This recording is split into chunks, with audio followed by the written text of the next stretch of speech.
إن الحمد لله نحمده ونستعينه ونستهديه ونستغفره ونعوذ بالله من شرور أنفسنا ومن سيئات أعمالنا من يهده الله فلا مضل له ومن يضلل فلا هادي له أشهد أن لا إله إلا الله وحده لا شريك له وأشهد أن محمدا عبده ورسوله اللهم صل وسلم على محمد وعلى آله وصحبه والتابعين بإحسان إلى يوم الدين وبعد.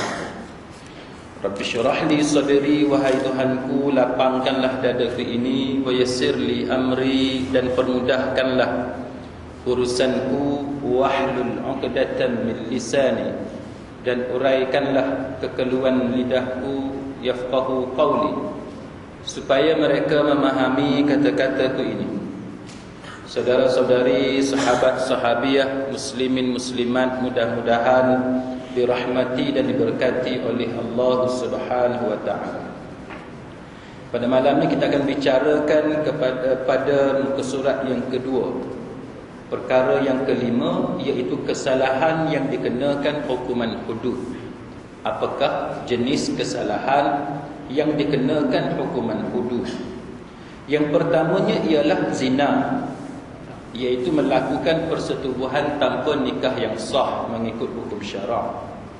Yang keduanya, menuduh orang berzina, iaitu disebut sebagai qadzaf, iaitu membuat tuduhan zina ke atas orang yang baik lagi suci atau menafikan keturunannya, dan tuduhan itu tidak dapat dibuktikan dengan 4 orang saksi lelaki yang adil. Yang ketiga ialah minum arak atau minuman yang memabukkan, sama ada sedikit ataupun banyak, mabuk ataupun tidak. Yang keempat iaitu mencuri. Mencuri ini definisi bahasa Melayunya ialah memindahkan secara bersembunyi harta alih dari jagaan atau milik tuannya tanpa persetujuan tuannya, dengan niat untuk menghilangkan harta itu dari jagaan atau milik tuannya. Nah, nanti saya akan hurai kenapa dia menggunakan istilah harta alih. Apa dia harta alih, apa dia harta tidak boleh alih, dan kenapa istilah itu penting bila kita belajar undang-undang. Bila kita belajar undang-undang, istilah itu sangat penting. Ketepatan penggunaan istilah itu sangat penting. Yang kelima ialah murtad, iaitu orang yang keluar daripada agama Islam, sama ada dengan perbuatan atau dengan perkataan atau dengan i'tiqad, kepercayaan. Murtad ini dia boleh berlaku dengan pelbagai cara. Sama ada cara kita bercakap,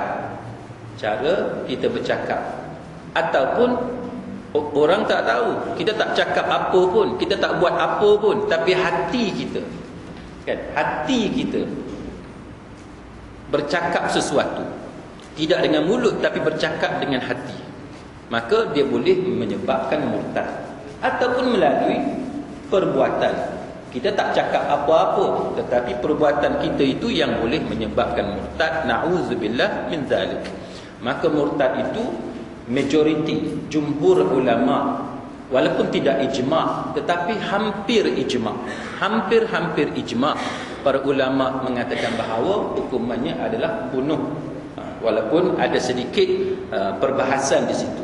Yang keenam, merompak ataupun hirabah. Hirabah ataupun kita Melayu juga kita menyebut dengan samun, menyamun, iaitu keluarnya seseorang atau satu kumpulan manusia dengan tujuan untuk mengambil harta atau membunuh atau menakutkan dengan cara kekerasan. Dia beza curi dengan rompak ini ialah curi itu senyap-senyap, itu kita panggil curi. Satu orang ataupun 2-3 orang dia pecah rumah, tuan tak tahu, tuan tidur, dia ambil barang kemas dengan jumlah nilai dia RM20,000, maka itu dipanggil sebagai mencuri kerana tanpa disedari oleh tuan punya. Tapi kalau dengan secara berdepan, Itu kita panggil merompak. Sebab tu kita sebut bahawa bila kita belajar undang-undang, bagusnya bila tuan-tuan belajar undang-undang, dia sama sebagaimana tuan-tuan belajar fiqh. Belajar fiqh ataupun fiqh, belajar undang-undang, dia melibatkan hukum hakam. Bila melibatkan hukum hakam, walaupun undang-undang ni dia lebih mirip kepada undang-undang manusia, tetapi bila kita belajar undang-undang Islam, dia menggabungkan sekali antara undang-undang syariah daripada Allah dan juga daripada Nabi, serta pentadbiran manusia. Maka dia ada persamaan, iaitu sangat mementingkan kepada istilah. Jadi bagi tuan-tuan yang belajar fiqh, tuan-tuan belajar tentang hukum hakam agama, maka tuan-tuan dilatih untuk bercakap, untuk menggunakan istilah yang tepat. Nah, itu kebaikan belajar. Baik, akhir sekali dia kata penderhaka ataupun burah, iaitu segolongan umat Islam yang melawan atau menderhaka kepada ulil amri yang menjalankan syariat Islam dan hukum hakam agama. Yang ini kita pernah ulas sebelum ini. Maksud burah itu apa? Jadi bila kita belajar, baru kita tahu bahawa makna burah itu apa dia. Kita tak mahu jadi sebagaimana setengah-setengah orang yang dia bercakap tanpa ilmu, ataupun dia ada ilmu tetapi dia mempunyai sifat sengaja untuk menyesatkan manusia. Muslimin muslimat sekalian, malam ni kita akan bicarakan tentang jenis-jenis kesalahan hudud yang saya dah baca secara ringkas sebentar tadi. Dalam konteks masyarakat kita pada hari ini, perbincangan berkenaan hudud adalah satu perbincangan yang sangat-sangat sensitif. Yang sangat sensitif. Kenapa saya sebut ianya sangat sensitif? Kerana tidak semua masjid boleh membenarkan penceramah ataupun guru agama untuk mengajar tentang undang-undang hudud. Soalnya kenapa? Walaupun hudud itu, apa yang kita baca pada malam ini, semuanya diambil daripada Al-Quran, semuanya diambil daripada hadis Nabi, tetapi realiti masyarakat kita pada hari ini, kelompok manusia yang bersungguh-sungguh memperjuangkan undang-undang hudud adalah satu kelompok manusia. Satu kelompok manusia. Manakala kelompok yang lain, pihak yang lain tidak bersungguh-sungguh untuk memperjuangkan benda ni. Akhirnya istilah hudud ini menjadi satu istilah eksklusif, istilah yang menjadi milik satu kelompok manusia sahaja. Bila kita bercakap bab hudud, orang akan tuduh ini puak mana dan sebagainya. Itu realiti yang sangat menyedihkan kita. Kita ni, saudara-saudari muslimin muslimat sekalian, kita hendaklah berlaku adil. Adil dalam erti kata, kalaulah kebenaran itu datang daripada musuh sekalipun, kita mesti mengiyakannya, walaupun dia datang daripada musuh. Benda baik, walaupun dia datang daripada orang kafir sekalipun, kita mesti bersetuju. Kita tak boleh benda tu benda positif, benda elok, benda baik, tapi sebab dia datang daripada orang kafir, kita buang. Tak boleh. Sebab apa? Sebab Nabi sudah mengajar kepada kita, al-hikmatu dallatul mu'min aina wujida ukhidha. Hikmah itu, ilmu itu, kebijaksanaan itu adalah barang yang hilang bagi orang-orang yang beriman. Di mana sahaja kamu jumpai dia, maka ianya diambil. Maknanya hikmah ni, ilmu itu, kebijaksanaan itu, tuan-tuan jumpa ceruk kampung mana sekalipun, Nabi suruh kita ambil. Tuan-tuan jumpa benda elok, walaupun dia datang daripada Amerika sekalipun, daripada Yahudi sekalipun, tapi sebab dia benda elok, maka kita disuruh mengambilnya. Itu yang diajar oleh Nabi sallallahu alaihi wasallam. Maka pada malam ni, muslimin muslimat sekalian, kita akan bicarakan tentang hudud. Kita hendaklah ketepikan satu perasaan bahawa hudud ni milik orang-orang tertentu. Dia hanya layak dibicarakan oleh kelompok tertentu. Ini golongan tertentu sahaja yang nak benda ni dan sebagainya. Kita jangan ada sikap yang seperti itu, kerana hudud adalah undang-undang yang datang daripada Al-Quran yang kita duk baca hari-hari. Dia datang daripada Nabi yang kita mengharapkan syafaat daripada baginda bila kita mati nanti. Mungkin tuan-tuan akan kata, Ustaz, kenapa duk cakap bab wudu je, tak cakap ke benda lain? Tuan-tuan, wudu ni salah satu daripada ajaran Islam. Kalau orang macam saya dalam bidang undang-undang, sudah tentu antara bidang yang saya specialize adalah bidang hudud. Dalam bab hadis, bab tafsir, ada dah ustaz-ustaz lain yang datang mengajar kan? Maka saling lengkap melengkapi antara satu sama lain. Dan kenapa kita masih bercakap tentang benda ini? Kerana benda inilah yang masih dikelirukan oleh sebahagian daripada manusia yang hati dia ada penyakit. Dia tak senang kepada pelaksanaan undang-undang Islam. Saya nak kongsi dengan tuan-tuan sekalian satu riwayat yang disahihkan oleh Syekh Muhammad Nasiruddin Al-Albani, yang disahihkan oleh Imam At-Tabrani, Ad-Darqutni, Imam Ahmad dan sebagainya, berkenaan dengan apa yang disebut oleh Nabi sallallahu alaihi wasallam tentang satu benda yang Nabi sangat-sangat takut, yang Nabi sangat-sangat bimbang, khawatir benda tu berlaku kepada umat dia. Nabi bimbang sangat benda ni berlaku kepada umat dia. Apa dia? Tuan-tuan sekalian, Nabi sebut, inna akhwafa ma akhafu ala ummati kullu munafiqin alimil lisan. Nabi kata. Apa Nabi kata? Nabi kata, inna akhwafa ma akhafu, sesungguhnya benda hak paling aku takut, yang aku bimbang, ala ummati, daripada berlaku kepada umatku. Nabi bimbang sangat benda ni berlaku kepada umat dia, iaitu kullu munafiqin alimil lisan, setiap orang munafik yang lisan dia itu alim. Nabi bimbang munafik yang lidah dia tu lidah yang berilmu. Macam mana tu? Macam mana? Munafik tapi lidah dia berilmu.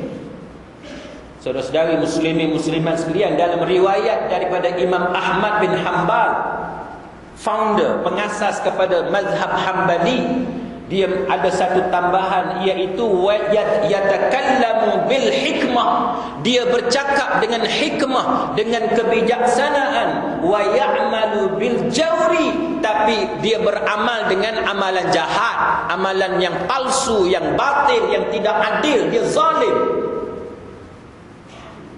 Ini peringatan, tazkirah daripada Nabi, dia peringat benda ni. Tuan-tuan, bukankah setiap kali kita bercakap tentang hudud, kita bermasalah dengan ustaz-ustaz yang bawa nas-nas agama seolah-olah hudud ni tak boleh buat sekarang, sehingga menyebabkan masyarakat jadi keliru, masyarakat jadi pening. Sebab apa masyarakat keliru? Sebab apa masyarakat pening? Kerana adanya orang yang boleh bercakap dengan nas agama, yang boleh bercakap dengan nas Quran, yang boleh bercakap dengan nas hadis Nabi dan sebagainya dengan fasih, dengan hafalan yang baik, dan dia bercakap, so akhirnya kita buat kesimpulan di hujung dia bercakap bahawa hudud ni kita tak boleh buat lagi. Bagi sesiapa yang biasa ikut kuliah undang-undang Islam yang saya kendalikan, saya dah cerita banyak kali bahawa semua alasan berkenaan dengan hudud ni kenapa tak boleh buat sekarang, semua alasan itu adalah palsu, tidak benar. Kan kita dah cerita dulu kan, Orang bagi alasan masalah ekonomi tak stabil, masalah keuangan tidak kukuh, masalah dikuasai oleh orang bukan Islam dan sebagainya. Itu semua adalah rubbish.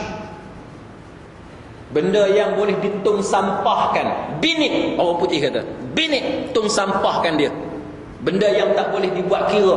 Tapi benda itulah yang diulang-ulangi oleh golongan yang kita sebut, minta maaf kita sebut tuan-tuan sekalian, orang Melayu ni bila sebut munafik, dia cukup marah, dia sensitif.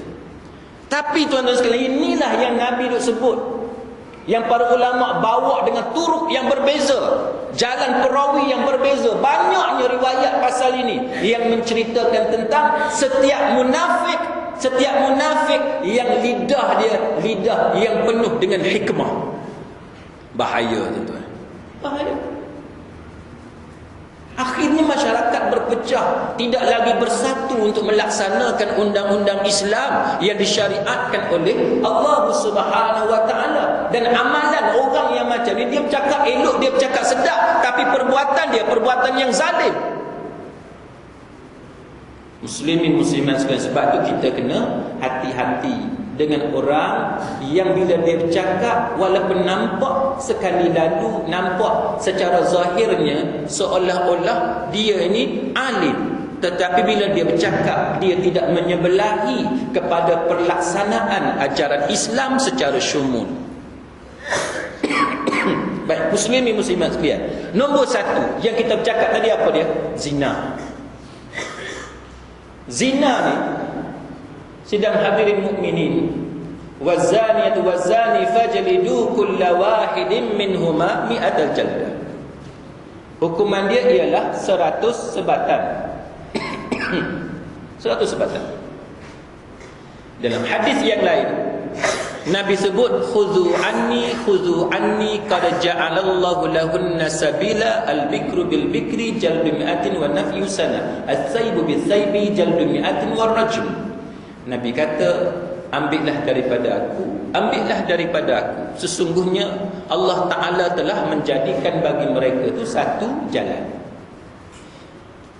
Apa dia jalan itu, peraturan itu? Iaitu kalau orang tu dia berzina dan dia belum kahwin, maka sebatlah dia, kemudian wanafiyu sana, buang negeri ataupun penjarakan dia selama setahun. Nafyu sanah ni para ulama berbeza pendapat. Pendapat yang pertama kata makna nafyu sanah ialah buang daerah, buang negeri selama setahun. Pendapat yang kedua kata nafyu sanah bermakna, dengan makna apa? Dengan makna penjarakan dia, tahan dia. Penjara ni dia macam-macam. Ada penjara yang berbentuk hukuman, ada penjara yang berbentuk riman, yang saya khutbah tadi kan, yang sampai pasangan suami isteri Malaysia di Sweden tu sampai dah sebulan lebih dalam tahanan. Walaupun dia duduk dalam penjara, tapi penjara yang dia duduk tu bukannya dalam bentuk hukuman, penjara juga, tetapi tujuan dia duduk dalam penjara tu bukannya hukuman, tetapi riman. Tapi penjara juga, sama je, penjara juga, cuma dia asing. Siapa yang pernah masuk penjara? Ada pernah masuk penjara tak sini? Jangan pula mengaku ustaz saya, jangan mengakulah kan. Tapi siapa yang pernah masuk penjara, sama ada sebab dia jadi banduan, ataupun dia pernah ziarah ahli keluarga dia ataupun kawan dia, ataupun pernah masuk penjara sebagai peguam macam saya ni, dia tahulah bila kita masuk penjara, dalam penjara ni dia ada tempat yang dia panggil penjara untuk banduan. Banduan ni maknanya orang yang kena hukum, sudah didapati bersalah, found guilty as charged, didapati bersalah sebagaimana pertuduhan. Satu lagi bahagian dalam penjara ni, dia bagi untuk orang yang belum lagi dibicarakan, belum lagi didapati bersalah, tapi dalam siasatan, ataupun kita panggil menunggu perbicaraan, yang mana orang yang macam ni dia belum lagi didapati bersalah, tetapi mahkamah tak bagi kad jamin. Contohnya apa dia? Kes bunuh, kan? Tak bagi kad jamin. Dia duduk dalam penjara, tapi dia bukan kena hukum, tapi sebab tak boleh ikat jamin, kena duduk dalam penjara. Itu pun dia juga tu, duduk dalam penjara bukan sebab hukuman, tapi menunggu perbicaraan. Satu lagi yang kita panggil riman. Riman ni sementara disiasat oleh pihak polis. Saya sebagai peguam, tuan-tuan, antara sistem perundangan yang paling pelik dalam dunia ni, sistem perundangan Sweden. Hak ni paling pelik. Sebulan lebih siasat apa lagi? Tuan-tuan kita kat saya, sebulan lebih nak siasat apa lagi? Kes apa dia? Kes pukul tangan anak, bukan kes sindiket mafia dekat Itali. Bukan kes mengedar dadah segitiga di Thailand apa semua tu yang memerlukan siasatan secara rapi. Ni hanya kes pukul anak sebab suruh anak tu sembahyang, itu sahaja. Ni masalah. Sweden ni satu sistem perundangan yang pelik, tuan-tuan sekalian. Di UK, semasa saya duduk di UK 4 tahun, tuan-tuan sekalian, ada satu kes. Ni saya nak peringat, tuan-tuan nak pergi luar negara, tuan-tuan kena tahu dulu undang-undang negara.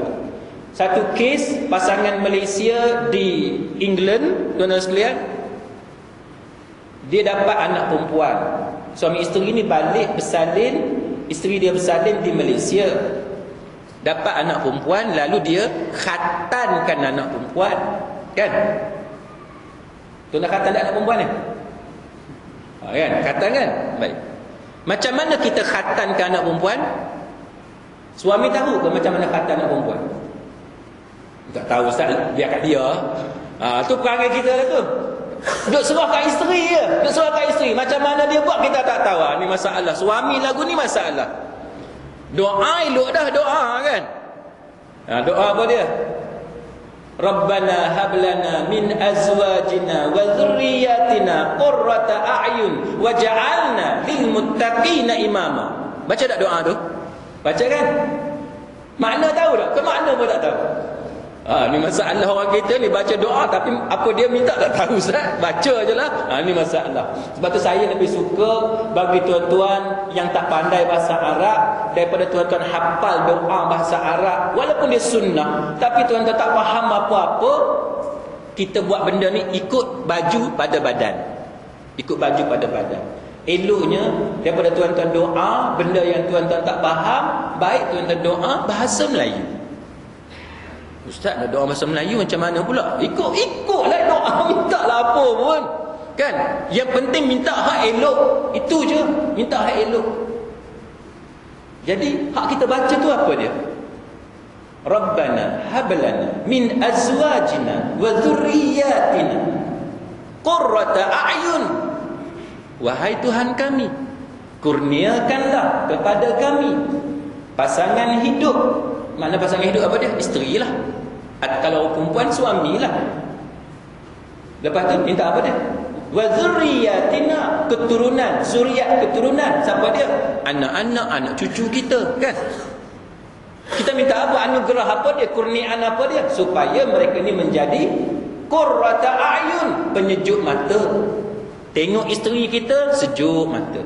Tengok anak kita, sejuk mata. Sebab apa? Sebab mereka ni elok perangai dia. Lepas tu waja'alna lil muttaqina imama, dan kami ni, jadikan kami ni sebagai imam, sebagai ketua kepada orang yang bertakwa. Jadi suami ni kena jadi ketua kepada orang yang bertakwa. Jadi bila nak sunatkan anak, ketua ni macam mana?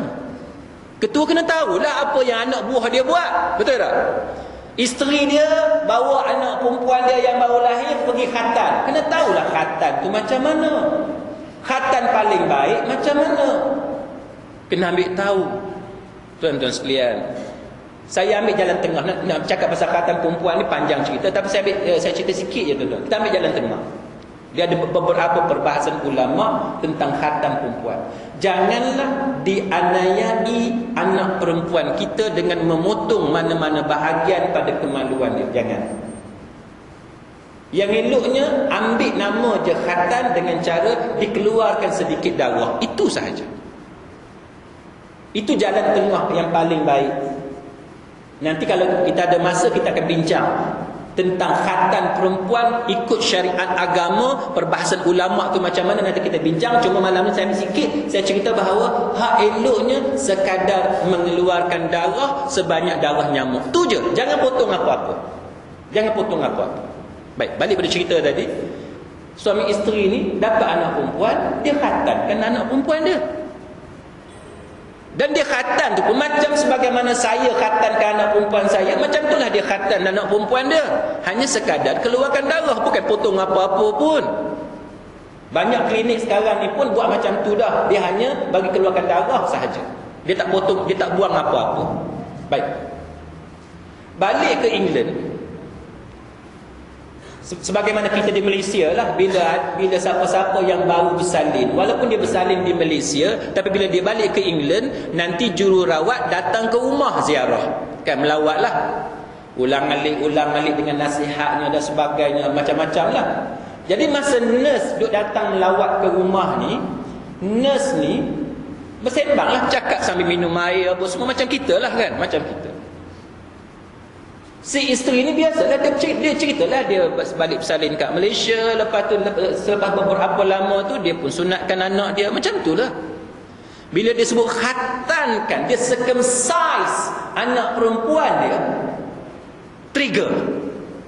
Ini masalah dia tuan-tuan. Sebagaimana yang Sweden tu. Yang Sweden tu anak dia bukan pergi komplain dah, anak dia tak cerita apa-apa kat cikgu. Cuma cikgu tanya, when is the best of your life, kan, apa dalam hidup kamu ni, apa yang kamu suka sangat, yang seronok sangat, apa yang kamu happy sangat, macam tu lah. Anak pun ceritalah dia seronok apa dia. Lepas tu pula apa yang kamu sedih sangat. Jadi anak pun ceritalah benda apa yang dia sedih, masa tak ada mainan lah, masa kena pukul di mak ayah. Bila dia sebut pukul je, trigger lah, kan. Bila sebut pukul je, trigger lah. Sebab tu yang dapat report, hantar dekat kaunselor, hantar dekat polis dan sebagainya, akhirnya membawa kepada pasangan Malaysia tu kena tangkap. Bukan kata anak pergi komplain ayah pukul kat tangan, tak, bukan macam tu. Dia bercerita di sekolah, bercerita kehidupan dia, main macam mana, seronok apa dia, sedih apa, itu je. Tuan-tuan kena tahu ni budaya masyarakat luar. Sebagaimana yang di UK tadi, di England tadi, tuan-tuan sekalian, dia duduk cerita dekat nurse macam mana budaya kat Malaysia apa semua. Dia tak ingat bahawa circumcise anak perempuan adalah satu perbuatan yang illegal, yang tak dibenarkan di England. Tak boleh, di England tak boleh. Bersunat anak lelaki tak apa pula. Tuan-tuan kena tahu tu. Bersunat anak lelaki tak apa. Sebab apa? Sebab apa? Sebab apa? Agak-agak lah tuan-tuan, sebab apa? Bersunat anak perempuan tak boleh, bersunat anak lelaki tak apa. Sebab apa? Sebab ramai masyarakat Yahudi di England. Di England ramai masyarakat Yahudi. Bila ramai masyarakat Yahudi, segala amalan orang Yahudi diiktiraf di England.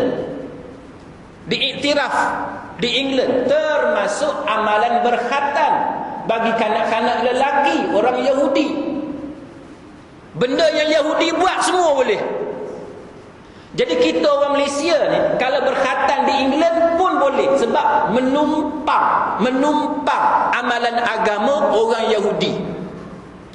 Besarnya pengaruh Yahudi. Sebagaimana yang saya pernah cerita dekat tuan-tuan, bila tuan-tuan pergi ke Prague, Republic Czech, Prague cuti hari Sabtu.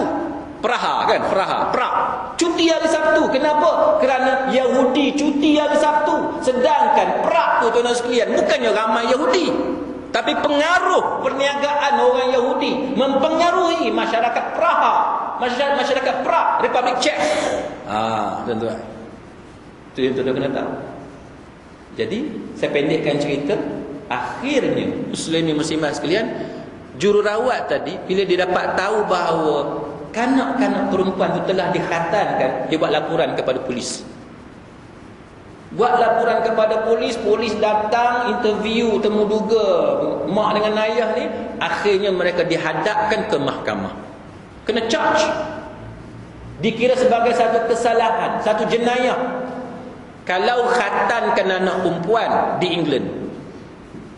Tapi kita nasib baik tuan-tuan sekalian, kerana di Oxford, University of Oxford, kita ada satu pensyarah Melayu, pensyarah Muslim yang mengajar Islamic Studies. Siapa yang pernah tengok TV3 dan dia pernah datang ke Malaysia beberapa kali, itu Syekh Dr. Afifi Al-Akiti. Syekh Dr. Afifi Al-Akiti, rakyat negeri Perak. Dia asal negeri Perak, tapi dia banyak belajar melalui pondok, pesantren apa semua ni. Akhirnya dia belajar sampai ke Belfast. Lepas tu dia buat masters dan PhD di Oxford.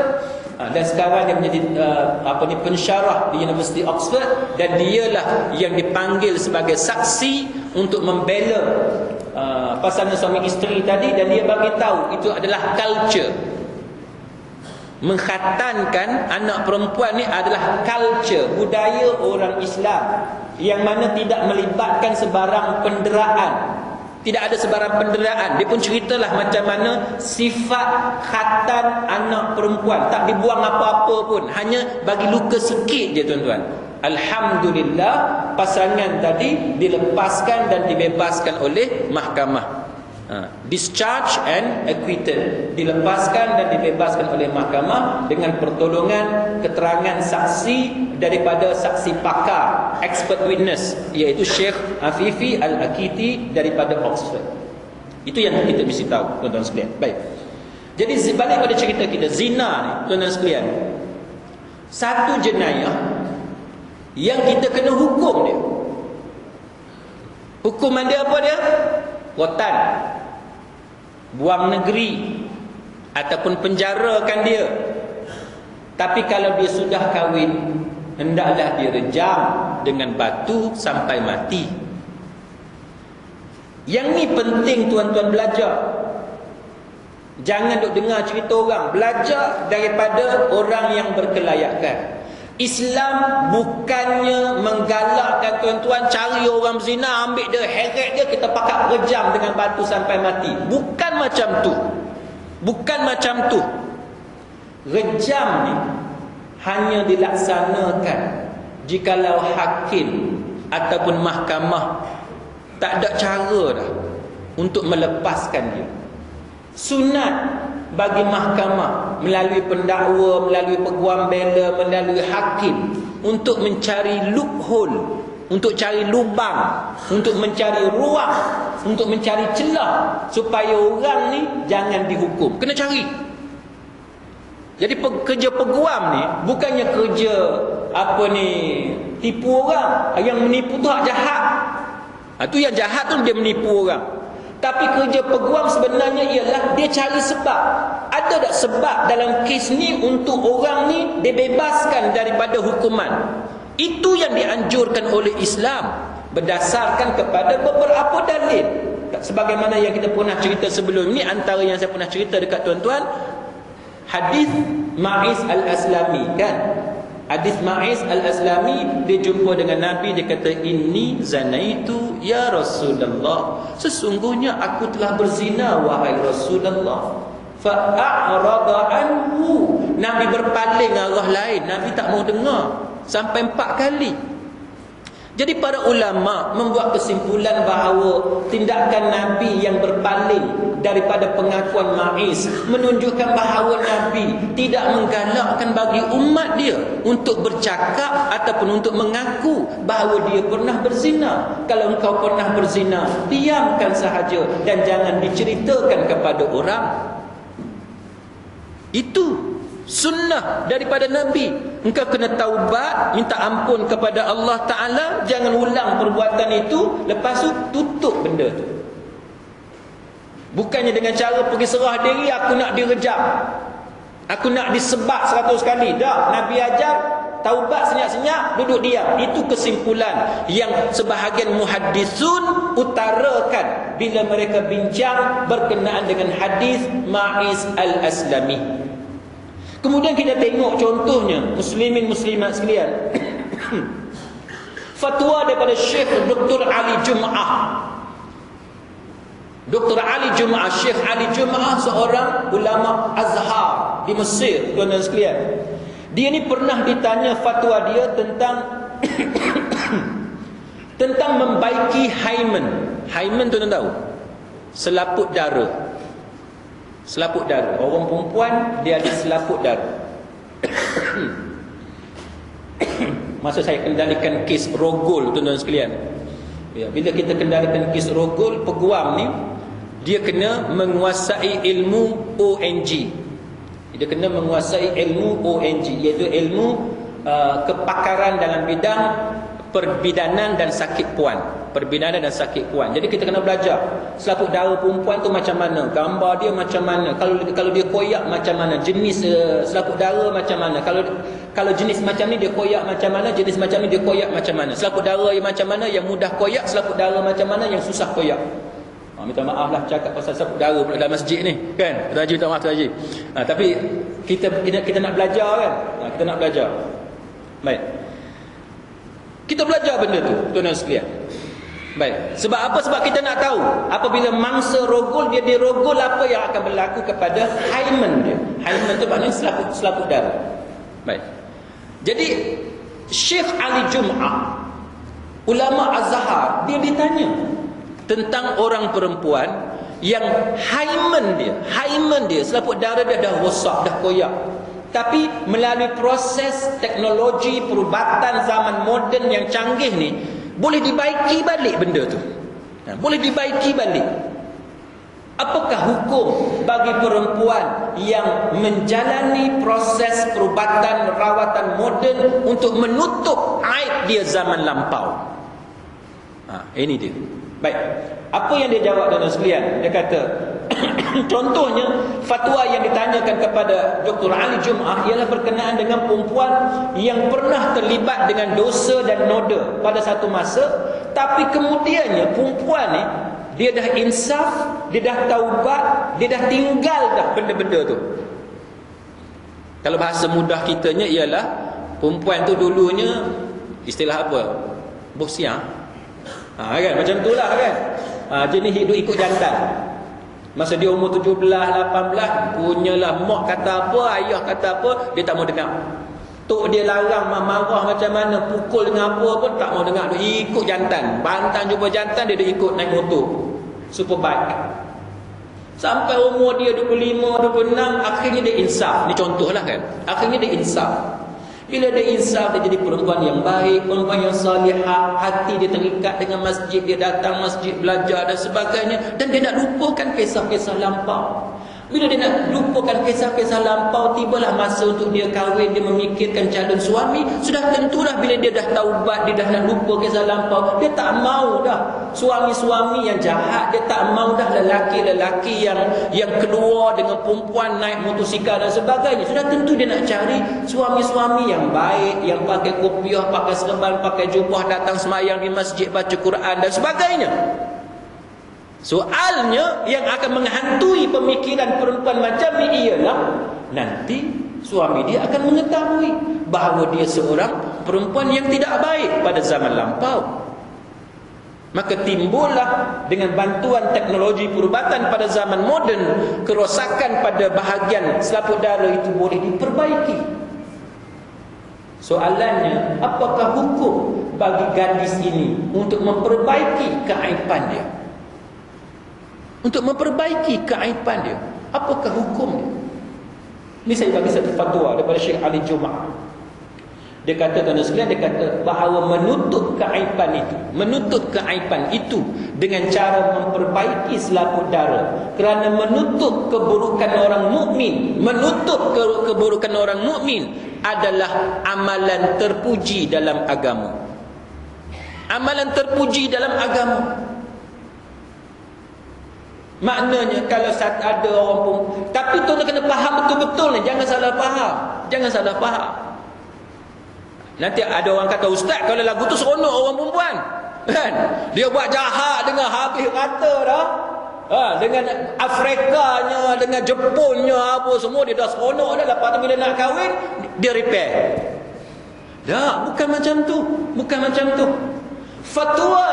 Fatwa ini khusus untuk orang yang dah insaf, untuk orang yang dah taubat, yang mengharapkan rahman dan rahim Allah Ta'ala, Bukannya orang yang berpura-pura dengan agama, yang mempermainkan agama, yang mempermainkan ajaran agama, yang mempermainkan hukum hakam Tuhan.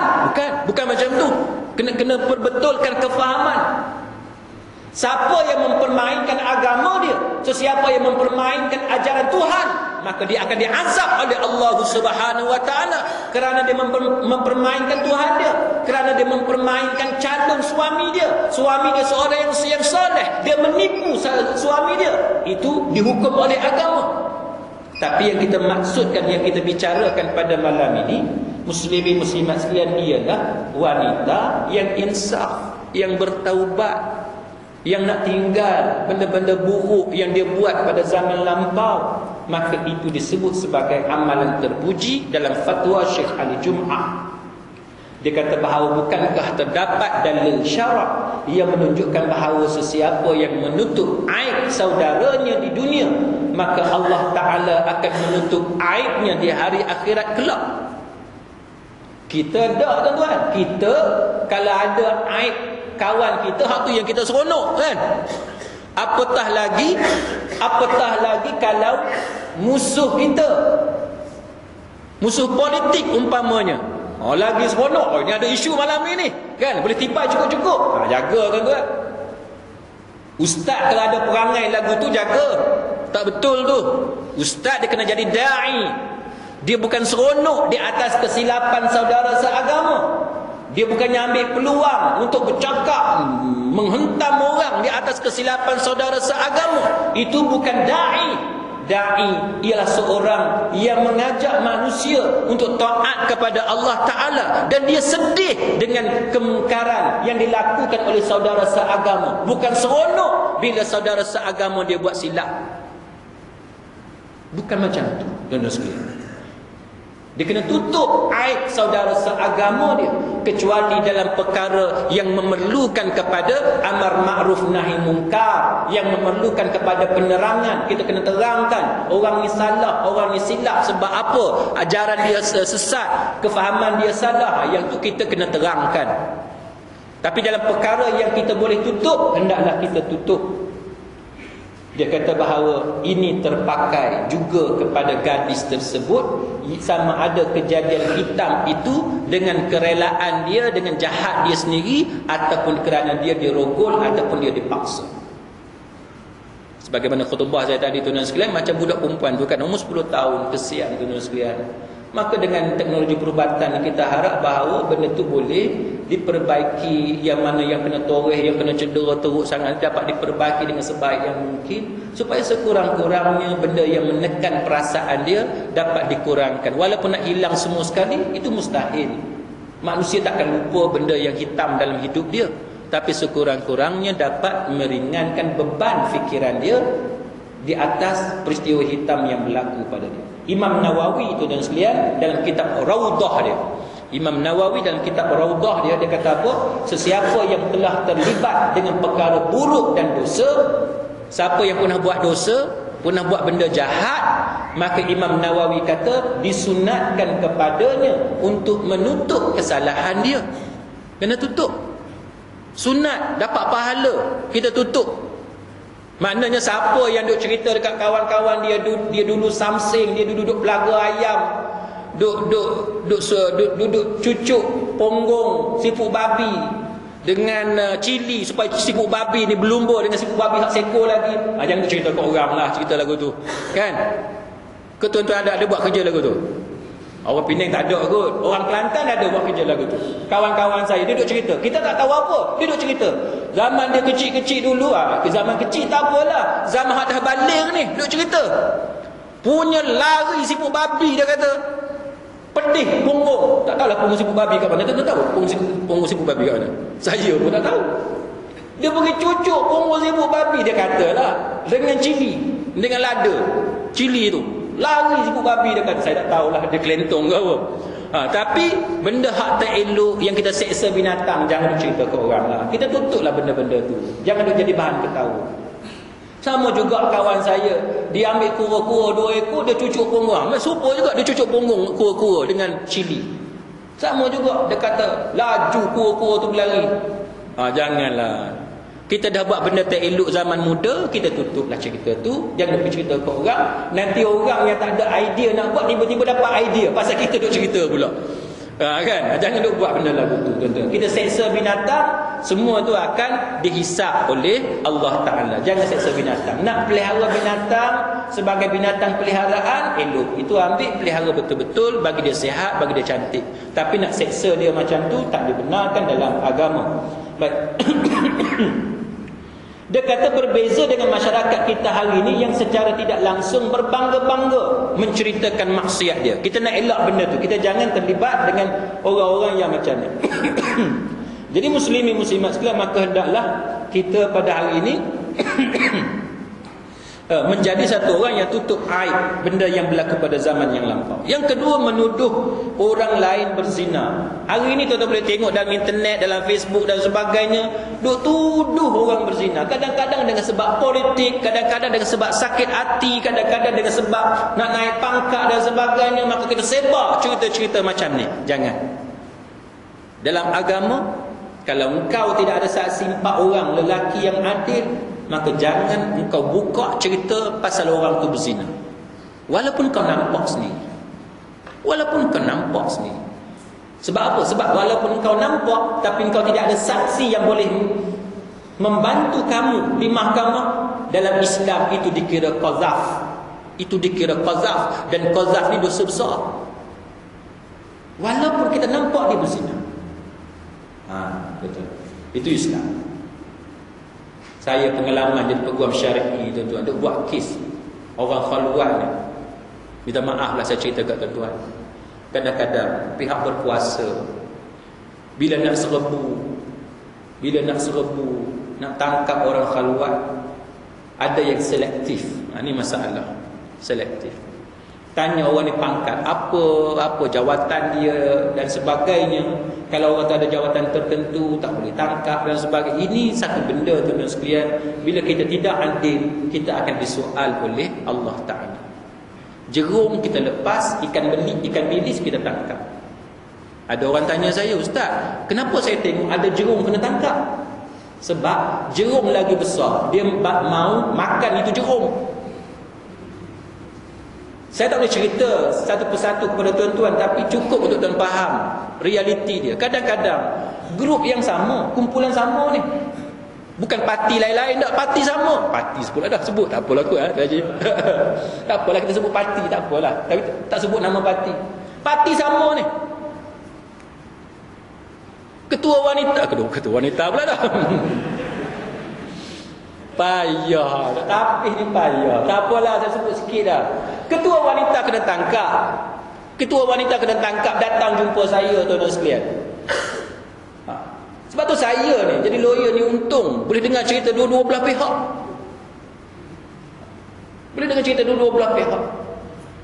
Dia cerita bagaimana dia kena tangkap, bagaimana perebutan jawatan dalam bahagian dan sebagainya, begitu begini dan sebagainya. Saya pun pelik sebab pengalaman saya, payah orang macam ni nak kena tangkap, susah nak kena tangkap, kecuali ada green light.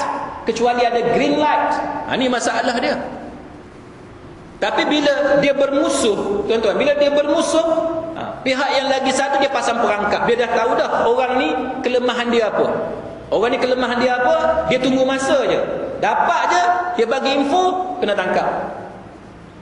Sebab tu tuan-tuan, kalau tuan-tuan ada pangkat besar, jangan duduk sedap sangat.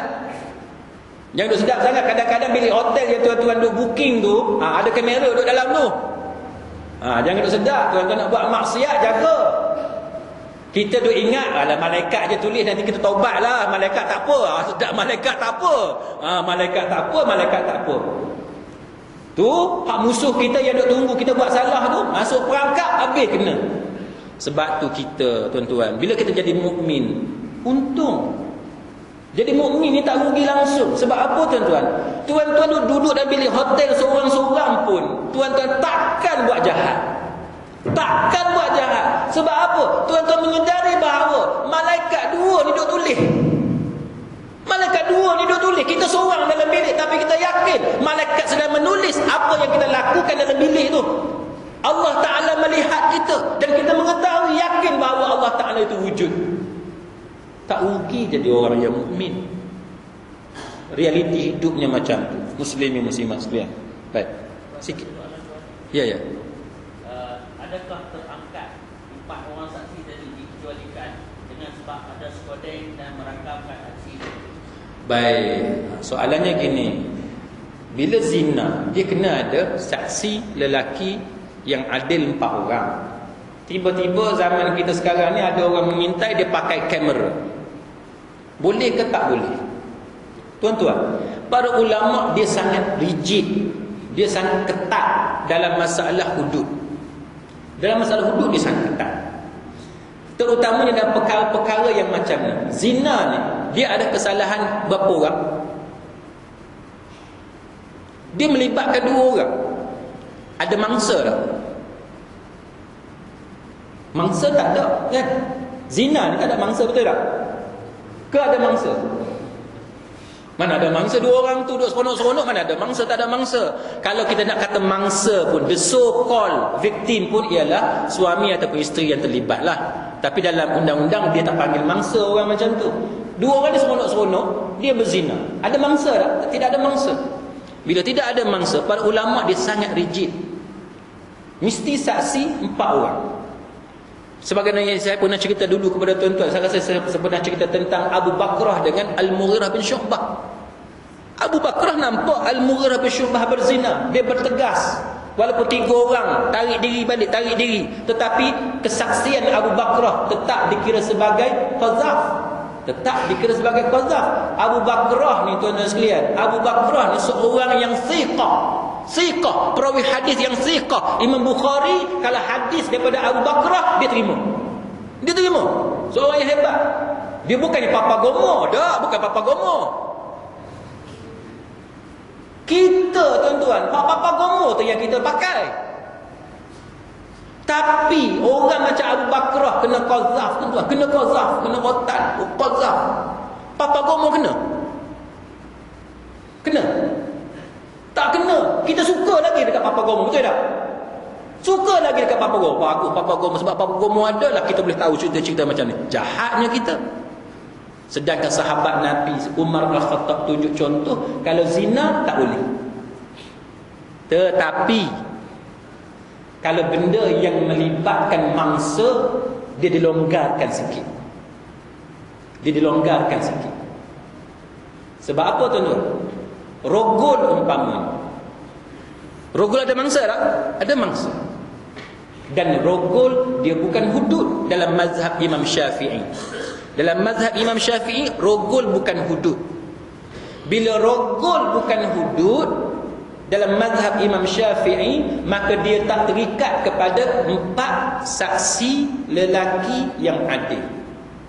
Tambahan pula dia ada mangsa, orang yang teraniaya. Maka menggunakan kamera CCTV dengan syarat CCTV tadi ada pakar yang mengesahkan dia genuine, dia tidak ada tempered, dia tak diubah dan sebagainya, tak diedit dan sebagainya, maka CCTV boleh dipakai dengan peraturan yang ketat.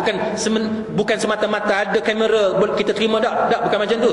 Dia tertakluk kepada pemeriksaan oleh pakar-pakar yang terlibat. Pakar bukan seorang, pakar pendakwa seorang, pakar pembela seorang, paling kurang 2 orang tu. Tu jawapan dia. Jadi muslimin muslimat sekalian, sebab kita ada gotong royong lepas ni kan, jadi saya nak berhenti setakat itu. Walaupun kita ada lagi cerita-cerita yang lain, tak apa, kita akan sambung malam esok. Saya special 2 hari ni tuan-tuan. Saya ingat tak ada orang dah malam ni. Khutbah lagi lepas tu malam ni, kuliah maghrib, malam esok lagi sekali. Tapi alhamdulillah tuan-tuan datang juga.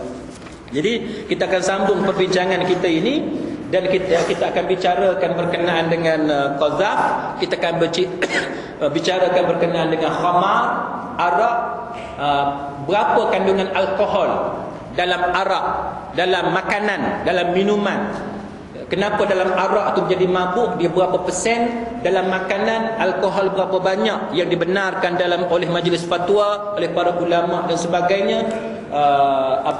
Minuman, ada minuman yang orang kata arak yang halal kan, arak yang bukan arak sebenarnya, tapi dikaitkan dengan arak walaupun sebenarnya bukan arak.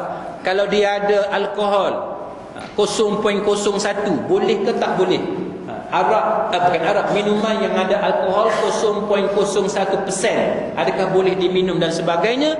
Yang tu kita akan sambung dalam kuliah kita pada hari esok. Aku qauli hadza wa astaghfirullahal azim li wa lakum. Wassalamualaikum warahmatullahi wabarakatuh.